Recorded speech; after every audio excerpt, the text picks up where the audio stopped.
Marnie's here, let's start your day. Fabulously flawed, we're lighting the way. Monday to Friday, new episodes with laughter and love. Let's start the show.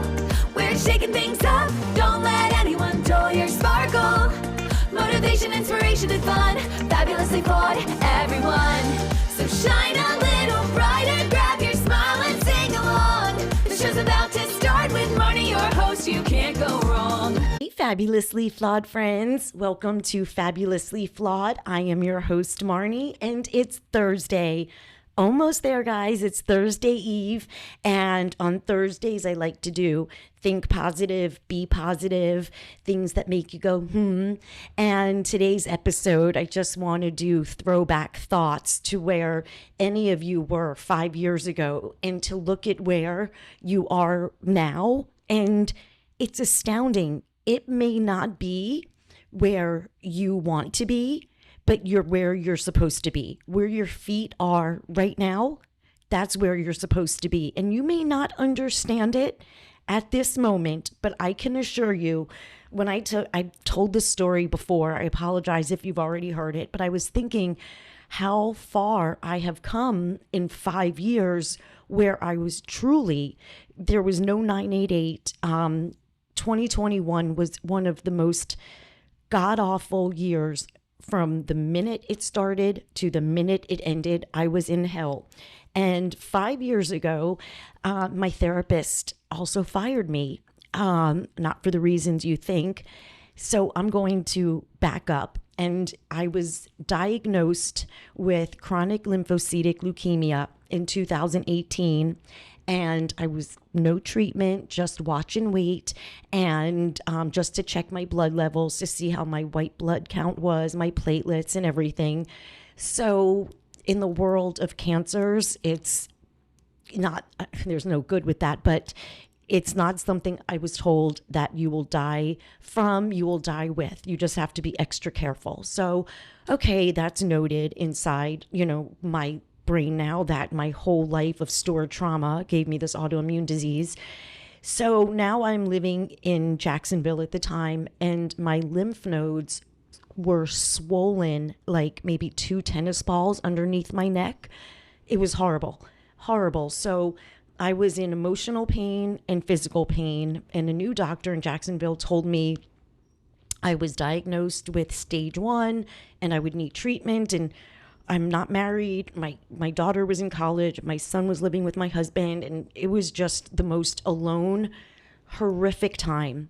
So my therapist, I started to take my son to the psychiatrist when he was maybe like 8.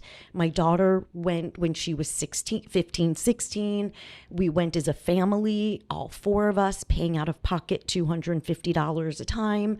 So over the years, we've spent as a family $21,000 at the time at the psychiatrist, okay, the one that fired me. So I fucking hate her. I fucking hate her. It's just, I know rejection is redirection, but the timing, like, I'm so glad now that I know what she is, but I have to tell you, it was a really fucked up time when she did that. So I'm living in this neighborhood by myself, depressed, thinking I'm going to die. My lymph nodes ended up going down, and I did not need treatment. But the thought that it could happen at any time and I was going to die, when I physically didn't want to die, but mentally at some point I wanted to die. So I was in a spiral of fucking hell. So every time I would go to the psychiatrist in 2020, whenever I went, my husband would always, like, I would leave, or I think this was done, I don't know if it was when I went to the office before, no, it was during COVID, okay. And I'm a little lost on my time frame, but I know I would leave the appointment and my husband always took care of my payment, the $250 per month, because why would we have free mental health care? So in any event, we are on the phone, and so as of 2021, I was on my own and I paid every month. And then it came June and she said to me, I can't be your doctor anymore. You have a balance of $3,000 And I'm not a charity. I swear to God, on my life, on every cell in my body, she said that. And I'm like, what? Am I hallucinating because I go to you for abandonment issues and now you're abandoning me? And I said to her, I've been paying every month. She said, but your back pay. And I'm thinking, are you fucking kidding me? Like, I'm still, you can hear the anger in my voice because it still shocks me to this day that the amount of money that's because, they would say, and sometimes you didn't show up. Like, well, that's why I'm in therapy, because I couldn't get out of my bed, and it was just over 7 years or 6 years or something like that. My whole family at one time went to this doctor, and shame on her, really, because, well, I never wrote a bad review or bad mouthed her because I just didn't want that karma. But when I think 5 years ago on the floor, hysterical crying, I literally had no one to call. I wish there was 988 at the time. It came out a year later, thank God. And I loved that I was on Long Island radio the day it launched, talking about 988. And it has, just a side note before I go back to my psychiatrist, I read this morning and saw in the news that 11% of teen suicide has gone down because of 988.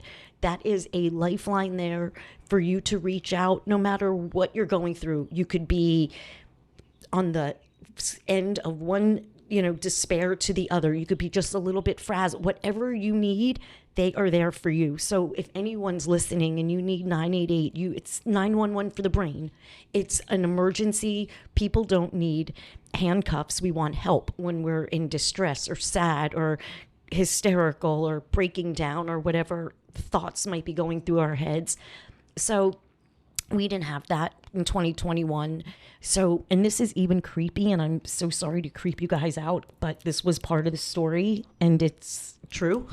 As she was firing me, I was looking out on my backyard, and there was a baby deer. The mother had left her the night before, and that morning I called Wild Service, and I said, "Do you guys want to come out here?" I was like in a suburb of Jacksonville, St. John's. And I said, because there's a little deer and the mommy's not here. And I don't know if she looks, how they look. And they said, no, they'll be fine. So I'm on the phone with the psychiatrist at 12 something, and I'm watching the deer have convulsions and shake and die in front of me. So was that the universe telling me that was cutting the cords with my doctor? It was the most creepiest, monstrous, weirdest. It was just so, I hated that town. I hated that house. It was horror, from the landlord banging on my window just at night. Right before I moved, my rent was due on the 5th, and it was the night of the 6th. And I was never late with my rent. And she started banging on my window in the dark. And I was on the phone with Taylor, my daughter. She's calling, then I call 911.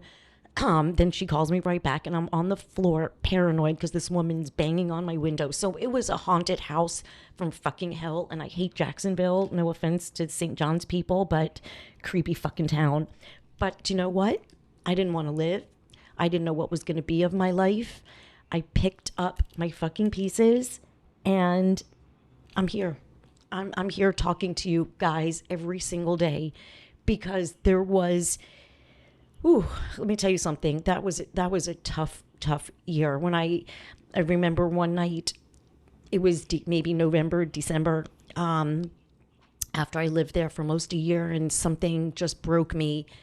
And I called Taylor, who was in Gainesville, University of Florida, to come help me. I called Brianna, who's my assistant, my bonus daughter. I said, please take care of Taylor. I didn't know. I lost my mind. I truly had lost my mind. And she came and drove from Gainesville to Jacksonville. It was about an hour and a half. It was pouring rain, and she had taken a Benadryl because she had wasn't feeling well. So my poor baby had to come drive to me and save my life. And dear God, that will never happen again, ever. She should not have been my 988, but I'm here. And sometimes I think back, how did I ever survive that house? How did I survive that year? How did I survive any of the years in my past? but I did. And that is because our stories aren't over. We are going through, you could be going through some of the worst, most painful moments of your life, but I can assure you, and I promise you with every fiber in my body, it doesn't stay that way. Again, I am here and I talk to you guys every day about what I've gone through and how I just will not give up. And what seems like horrific today is just a chapter. It's not your whole story. So if you can just say, this a bad day isn't a bad life. I will get through this.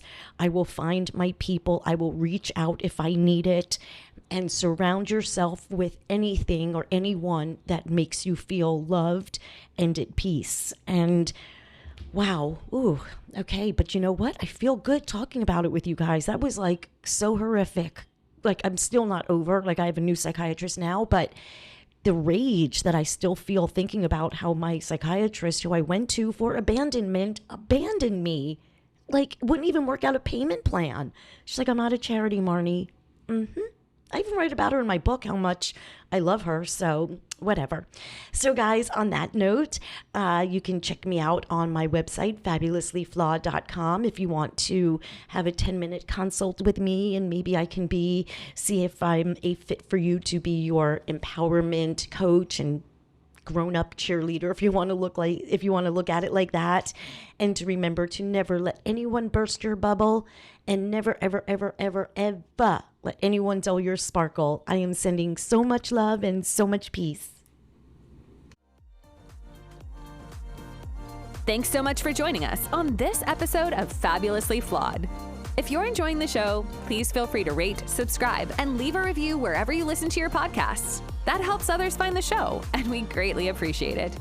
Once again, we're so glad you're here, and we hope you'll come back Monday through Friday for another serving of empowerment, motivation, and inspiration. We'll catch you next time on Fabulously Flawed.